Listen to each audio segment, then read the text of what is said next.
Nah, oke. Ya, assalamualaikum warahmatullahi wabarakatuh. Waalaikumsalam.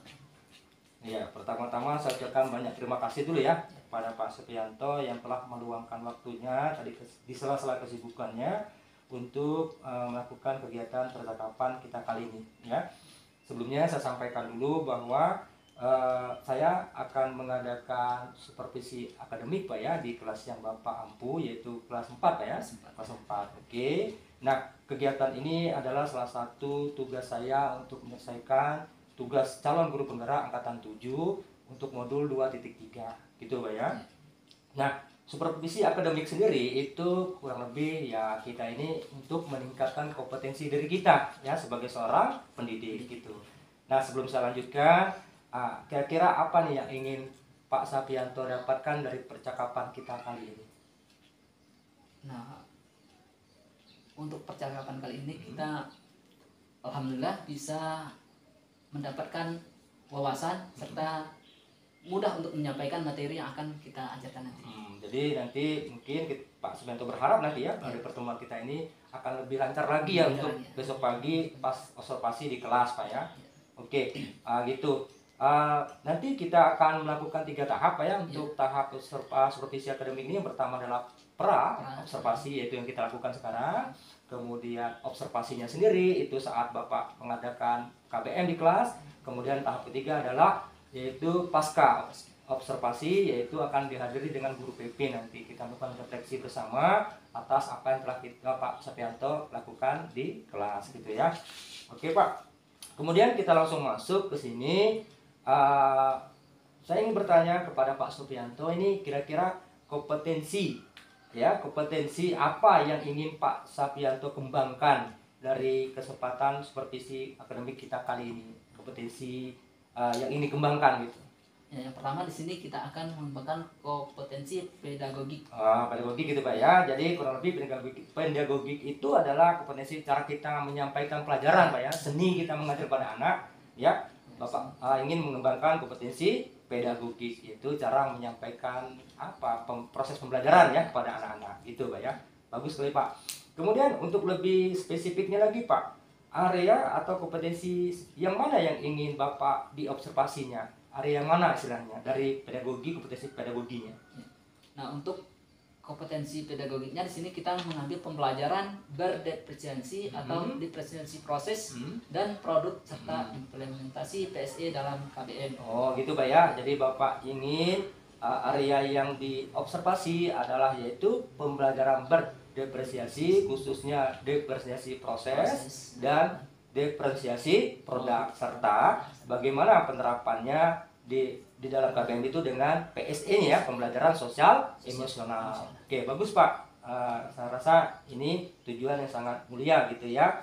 Kemudian sekarang indikatornya Pak, indikator ketercapaian tujuan pengembangan kompetisi ini. Apa yang ingin Bapak jadikan indikatornya?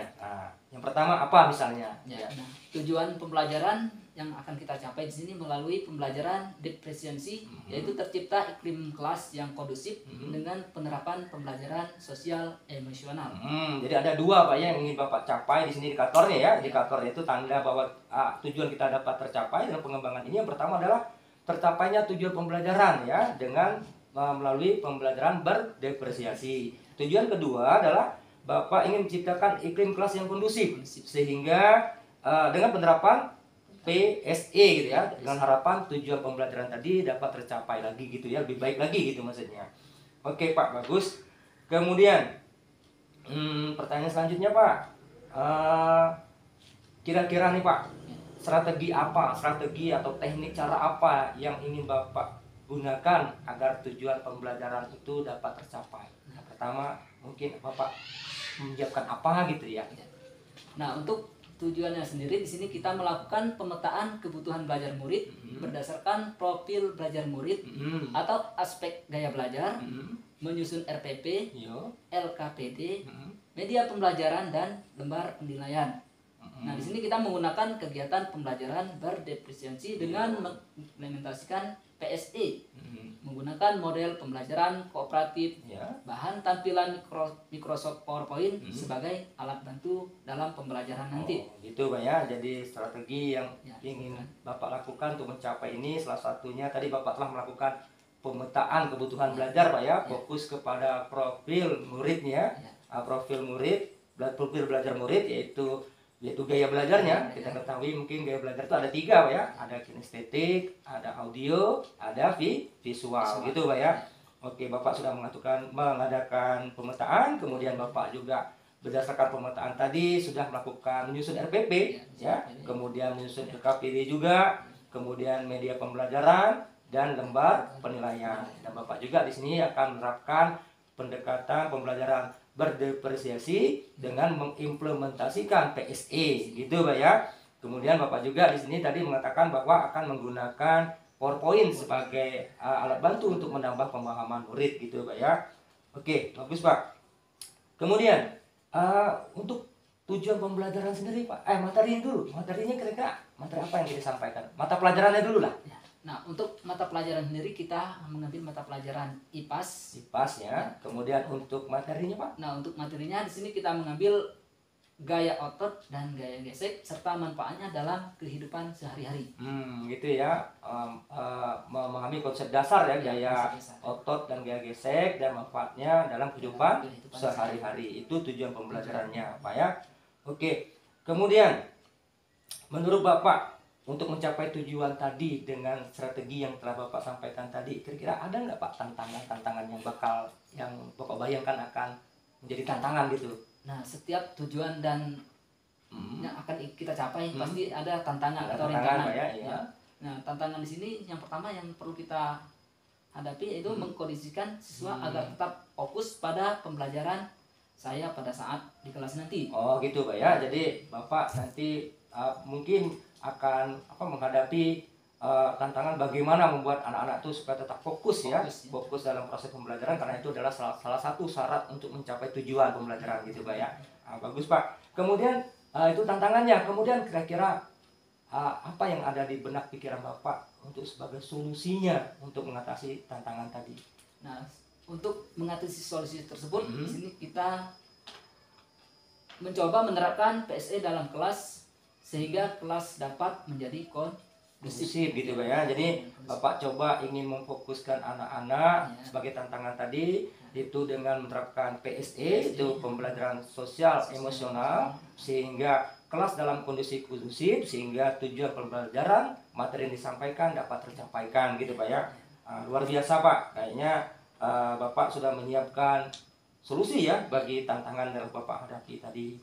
Kemudian kira-kira nih Pak, untuk kegiatan besok nih, kira-kira siapa yang mungkin Bapak butuh bantuannya untuk supaya lancar kegiatannya? Nah, untuk memudahkan atau melancarkan untuk acara besok atau kegiatan besok, mungkin saya akan konsultasi dengan kepala sekolah serta rekan-rekan sejawat untuk berbagi pengalaman. Gitu Pak ya. Jadi mungkin karena ini juga pembelajaran berdepresiasi ini dengan penerapan PS ini adalah baru Pak ya di kita ya. Jadi baru dikenalkan, mungkin kita memang butuh banyak referensi Pak ya, konsultasi baik dengan kepala sekolah maupun dengan rekan sejawat. Oke, bagus Pak.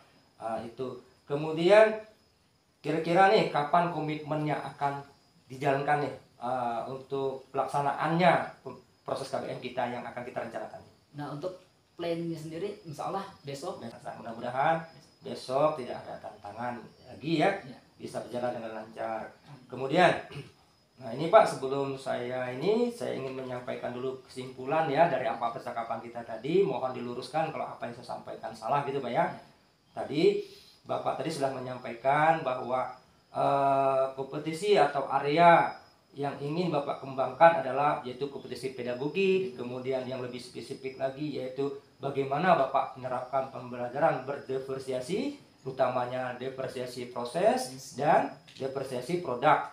Kemudian serta Bapak ingin juga meminta diobservasi implementasi PSE dalam KBM yang Bapak lakukan gitu ya. Kemudian untuk mata pelajaran sendiri yaitu IPAS, kemudian fokus materinya yaitu adalah konsep dasar gaya otot dan gaya gesek dan bagaimana penerapannya dalam kehidupan sehari-hari gitu Pak ya.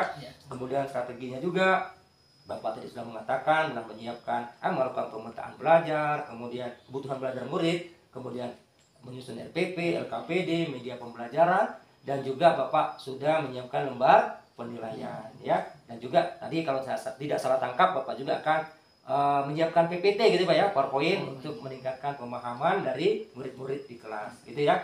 Tantangan tadi juga Bapak sudah sampaikan bahwa mungkin tantangan adalah bagaimana membuat anak itu bisa fokus dalam kegiatan proses belajar Pak ya. Nah, Bapak juga kalau tidak salah tadi sudah menjelaskan bahwa solusi yang akan Bapak lakukan yaitu adalah dengan mencoba menerapkan PSE ini sehingga kelas menjadi kelihatan kondusif, sehingga proses pembelajaran diharapkan dapat fokus dan tujuan pembelajaran dapat tercapai gitu kurang lebih Pak ya.